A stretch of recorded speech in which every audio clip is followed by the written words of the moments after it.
This is William Cooper, an extremely interesting and thought-provoking writer. And this is Bill Cooper's book entitled Behold a Pale Horse.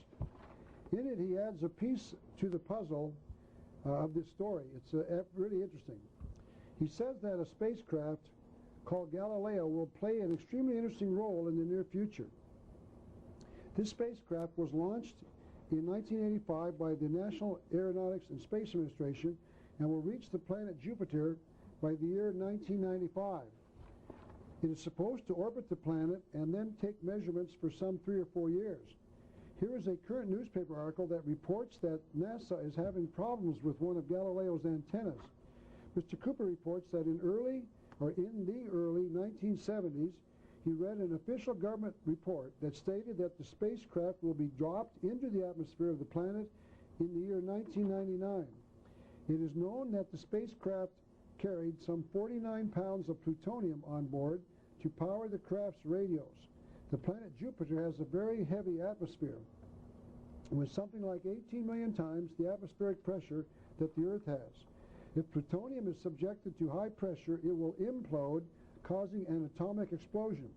And if that happens on the planet Jupiter, it'll cause the atmosphere of the planet Jupiter, which has the proper mixture of oxygen and hydrogen, to burn. I have seen somewhere that the planet Jupiter has been called a failed star. That means that it has the capability of being set on fire, and so that it will burn just like the sun. It has an atmosphere of the proper amounts of hydrogen and oxygen so that it will burn if a spark is added to the mixture. And it will be getting that spark when the spacecraft Galileo will be dropped into the intense pressure of the planet's atmosphere. So the purpose of the space probe Galileo is to cause the planet Jupiter to burn like the sun. A friend of mine is an amateur astronomer, and he told me that his computer program that reports where the stars are at any one particular time indicated that Jupiter will still be visible at midnight at the Great Pyramid of Giza near Cairo, Egypt, on January the 1st, the year 2000 AD, and that it will set low in the horizon sometime after 1 a.m. That means that anyone at the Pyramid of Giza, presuming that they have a clear night, will be able to see the planet Jupiter light up in the low horizon and will be able to watch it for about 1 hour before it sets. If you think that this is impossible, may I bring your attention to a book written by Arthur C. Clarke, perhaps this nation's best science fiction writer, entitled 2010. This is the opening scene of the movie, the title of the movie, showing the title. At the end of the movie, the planet Jupiter lights up. This is nearly the final scene of the movie when the planet lights up and the spacecraft shown off to the right of the picture, or in this case at the bottom of the picture, rushes to get away from the explosion.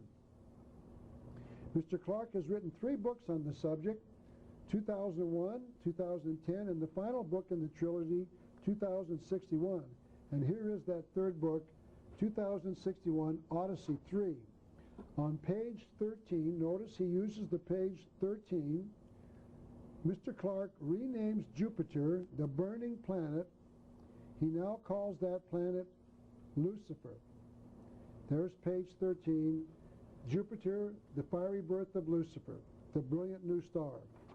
My guess is that the archaeologists will claim that after Jupiter lights up, this is the star that was to show itself again after 6,000 years.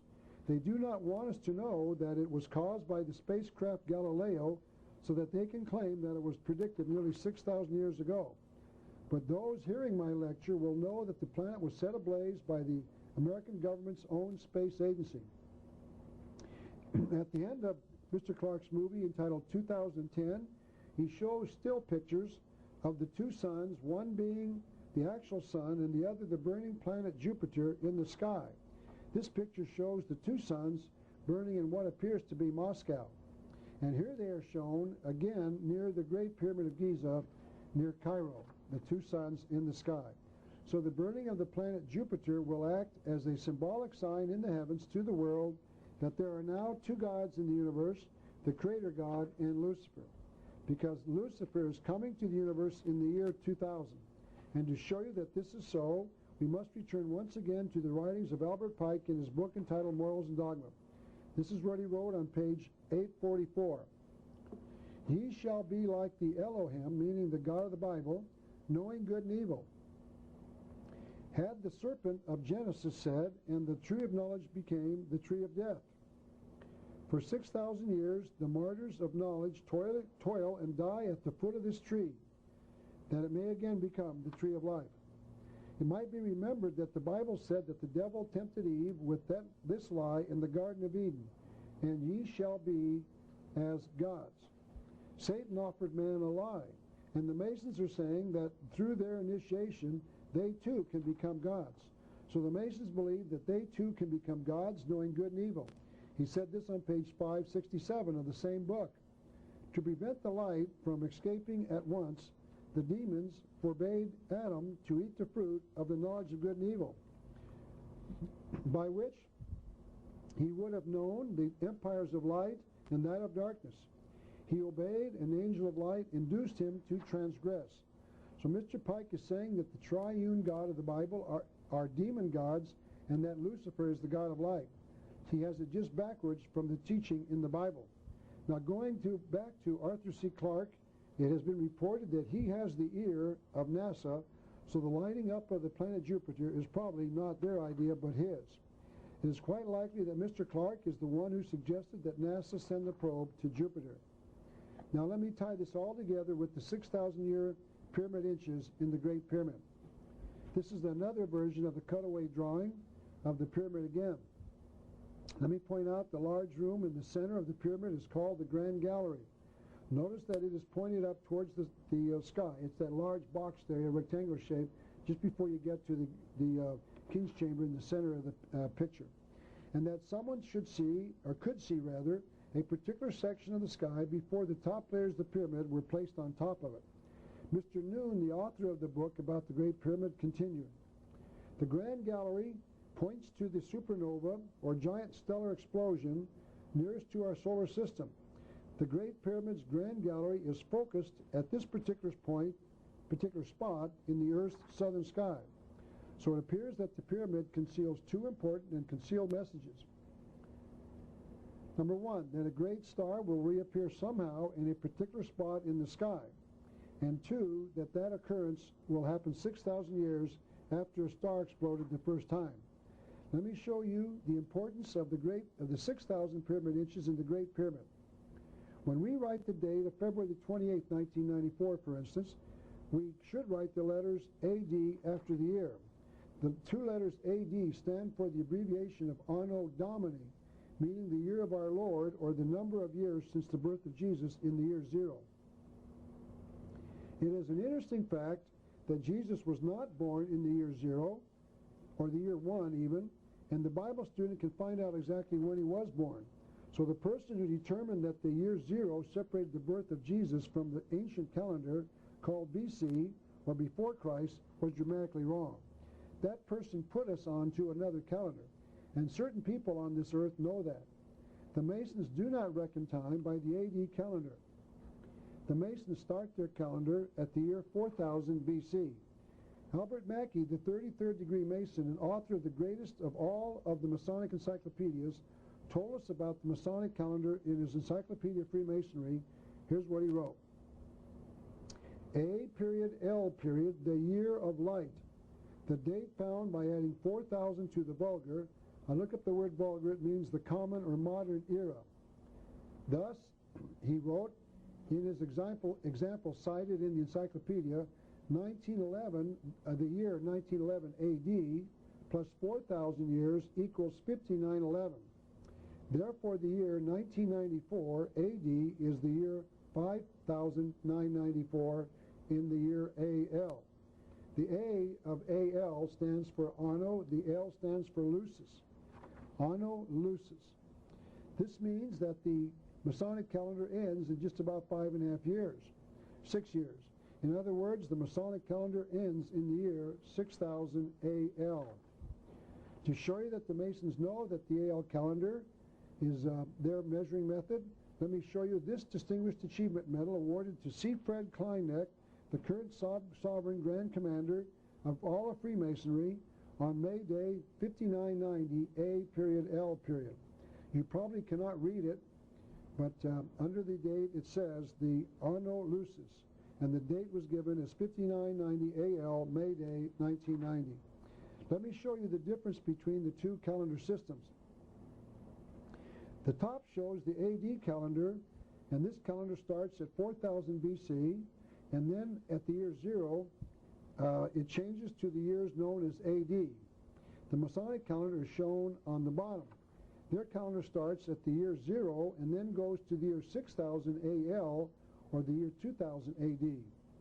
The year 1993 AD supposedly means 1993 years since the birth of Jesus. The year 5993 AL means 5,993 years since the arrival of Lucifer on the earth after being expelled from heaven. That's what the Masons mean by the term AL, Anno Lucis.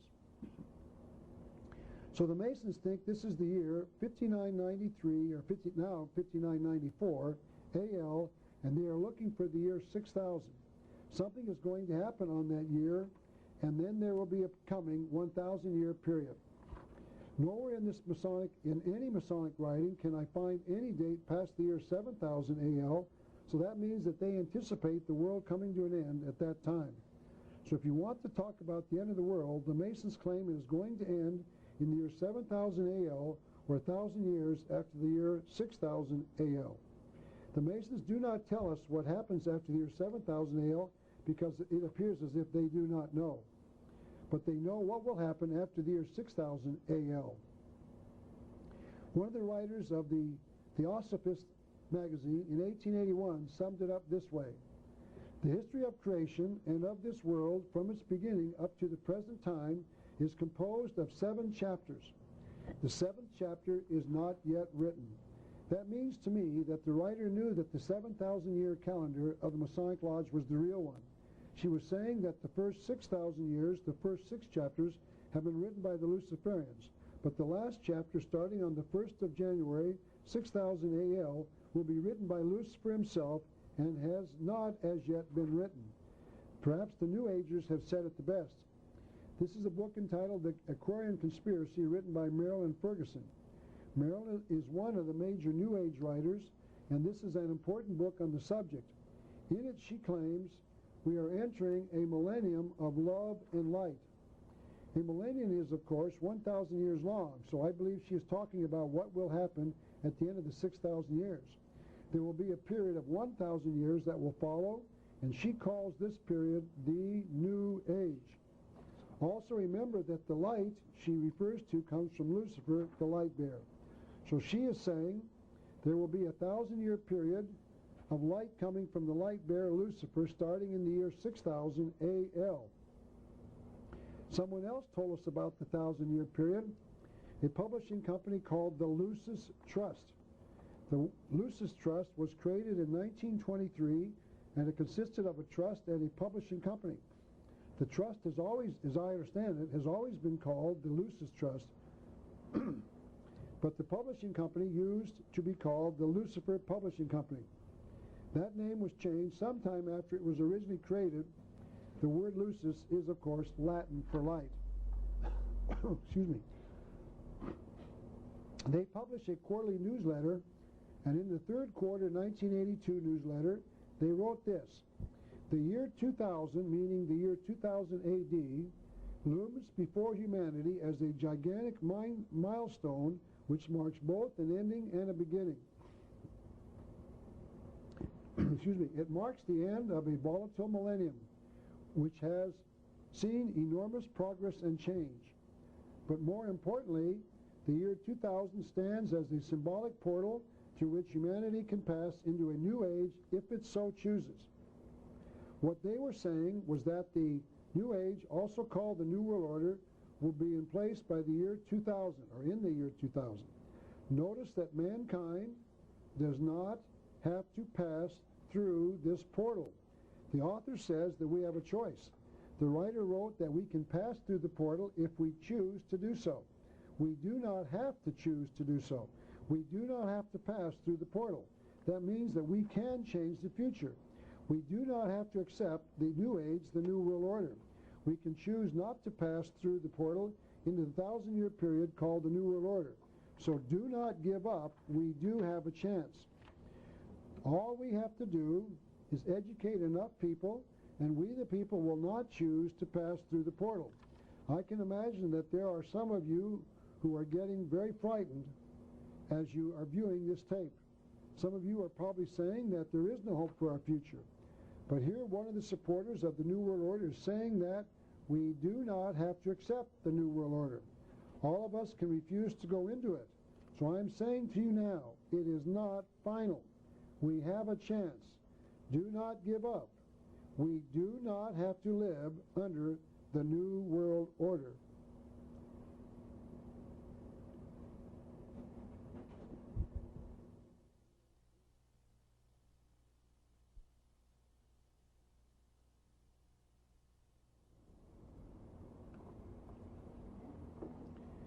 Now let me return to our study of the pyramid as the symbol of a worship of the sun god. This is the pyramid of niches, I guess, in Mexico. It has 7 levels and 365 niches. It must have served as the giant calendar with a level for each day of the week and a niche for each of the 365 days. Maybe the priests of the sun god worship placed a rock or something inside each niche on the side of the pyramid so that they could keep track of the days of the calendar. But notice that the pyramid is flat. All the pyramids that we're going to study are connected to the sun god, are flat. Some have houses on top, but all are flat. I'll explain why that is a little later. This is the pyramid of El Castillo at Chichen Itza. It has 4 stairways and a total of 365 steps. So it was also dedicated to the sun god.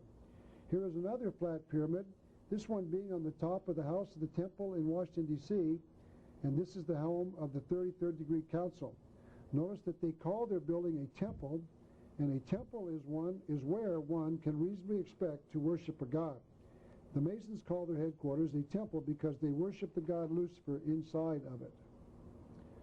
This is the reverse side of the Great Seal of the United States once again. I'd like to define the 2 Latin phrases around the top and the bottom of the seal and show you how they are related to the pyramid in the middle. The phrase annuit septis on the top means annuit, the announcement of, or the announcing of, and septis, conception, meaning the birth of.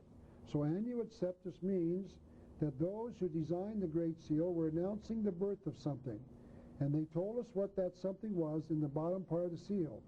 They wrote the phrase Novus Ordo Seclorum on the seal, and the first 2 words mean Novus, new, and Ordo, order.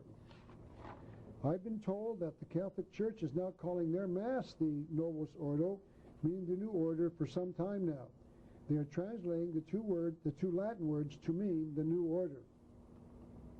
And the word seclorum means of the world or world. So we use the English word secular in our language, and this is the dictionary definition of that word.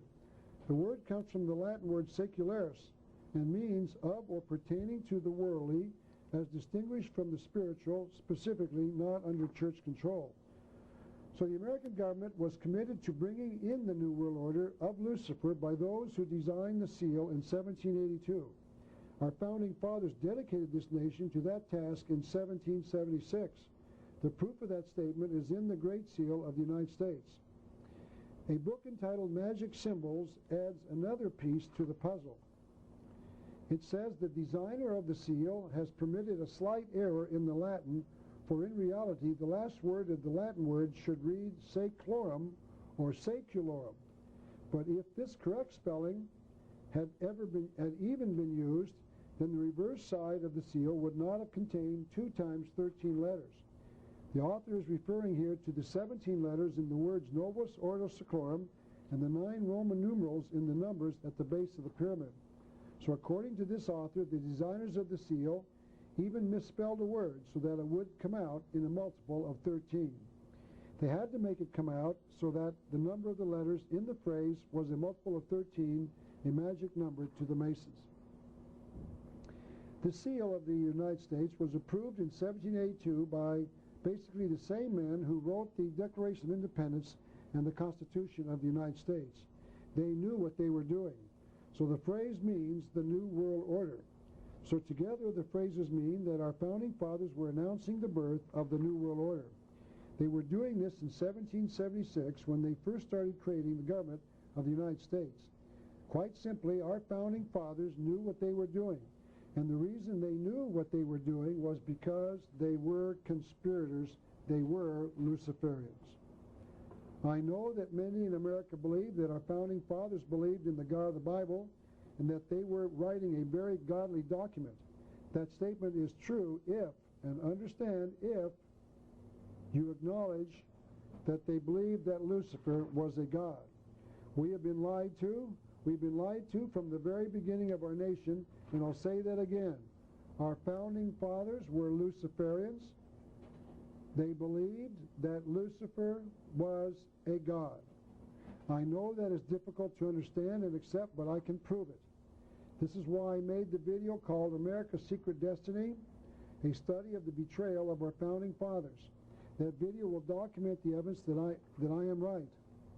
Now, to further illustrate my point about how this conspiracy has been concealing the truth from us for centuries, let me now discuss how America got its name. I believe that this information will startle you, but I believe it to be the truth. This is a book entitled The Illuminati 666, and its author tells us a very disturbing piece of information. This is what he says on page 38 of that book. The ancient Mayans, meaning the earliest Americans, of the Yucatan in Mexico worshiped the serpent god under the name of Kan. Kan means serpent in the Mayan language. As Kan or Akan was the American Sumerian, ancient rather, so as Kan or Akan was the ancient Sumerian and ancient Scottish word for serpent. Here we find the origin of our word canny, shrewd, or serpent-like. The Babylonians worshipped Kan or Can, the serpent, and Vol, the god of fire. The Romans simply combined the two words into Vulcan, the Roman god of fire, from whence also comes our word volcano. And this seems to be how the Mayans and Mexicans named their gods. They too combined two words to describe their serpent god. Hence, Kukul means beautiful bird, and Kan means serpent. Hence, Kukulkan means bird serpent in the Mayan language. This is the exact same meaning for Quetzalcoatl, the Mexican god in central Mexico. The cosmic symbol for Quetzalcoatl was a feathered serpent. This is a picture that appeared in our local newspaper in 1992 of a man doing an Aztec dance with a snake in his mouth.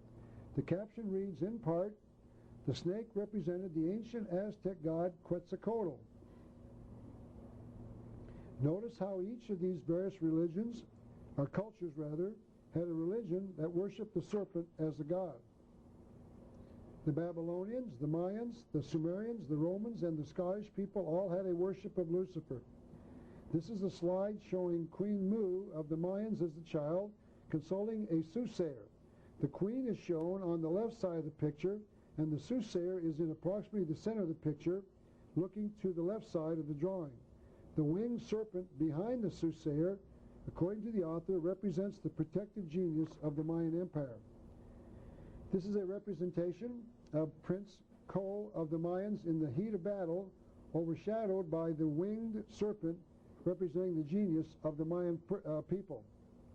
So we can see that serpent or sun worship is worldwide and timeless, so that it is really part of the South American culture before our ancestors arrived in America. Now, this next section of the lecture is going to be rather offensive, and I would like to apologize before I start. I'm sorry that I have to be the bearer of bad news, but I feel that I have to expose this Luciferian religion everywhere it presents itself. The next part of this lecture really gets scary. The Aztecs worshipped a god by the name of Quetzalcoatl. He was pictured as a good man who was a great benefactor of mankind. This is once again the book put out by the Sabar Shrine in the Masonic Shriners in Tucson. And this is a copy of page 10 of that book.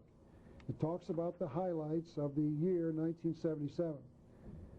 Notice on the right-hand side, that they celebrate May 15th of each year for the Order of Quetzalcoatl, a fiesta in honor of Imperial Sur. As far as I can tell, the book doesn't tell us who the Imperial Sur is, but that day of May the 15th appears to be a big holiday for the Masonic Shrine. It appears as if the Shriners are celebrating some day honoring Quetzalcoatl, the serpent god. We've been told that America was named after Amerigo Vespucci, the navigator of Christopher Columbus. I would now like to offer an alternative explanation and ask you to decide if you feel the traditional explanation, the one we've been taught, is the correct one. This is William Still's book entitled New World Order, and in it he makes these amazing statements. Even the name America may be the product of secret societies. In an 1895 edition of a magazine named Lucifer, published by the Occult Theosophical Society, author James Price gave an interesting insight into the meaning of the word America. He said that the supreme god of the Mayan culture of Central America, known as Quetzalcoatl elsewhere, was known as Amaru in Peru. Amaru's territory was known as Amaruku, or if you will, Amaruku. According to Mr. Price, from the latter comes our word America. America is literally translated land of the serpent. Mr. Price was not the only one to believe this. I read a book entitled Atlantis, Mother of Empires by Robert B. Stacy Judd.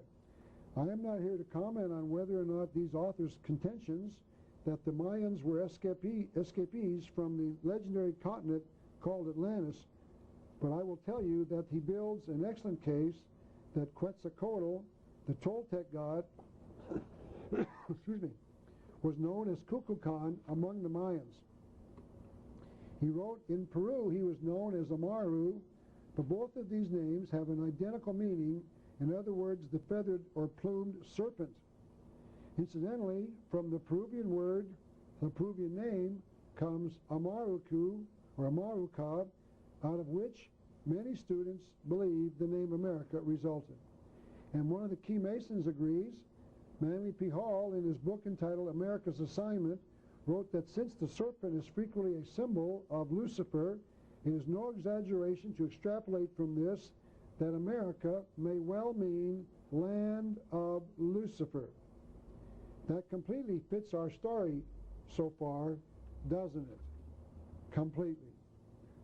Our nation was committed to Lucifer by our founding fathers at the very beginning of our nation because they knew that America was the land of Lucifer. They knew what the name Amaraku meant. This is why they selected the Great Pyramid of Cheops as their symbol of this nation. This is why they chose to commit this nation to the New World Order, because they knew that this program was the program of Lucifer. That is why they placed the eye of Lucifer above the pyramid on the reverse side of the Great Seal of America. Simply stated, they knew. And the reason they knew is because our founding fathers were Luciferians. Here's another interesting observation. This is not very pleasant to the Catholics, but I try to tell the truth as I find it. The origin of the word Vatican is also derived from two words. The Latin word Vatic or Vatus means prophet or soothsayer. The combined word Vatican appears to mean divination by the serpent. I know that many of you, especially the Catholics in the viewing audience, think this is impossible, but what if it isn't? What if this conspiracy has hidden their worship of the serpent even in the name of the Vatican? I've established that this conspiracy conceals their hidden meanings from the public, and here we see the possible concealment of a serpent worship even inside the Catholic Church.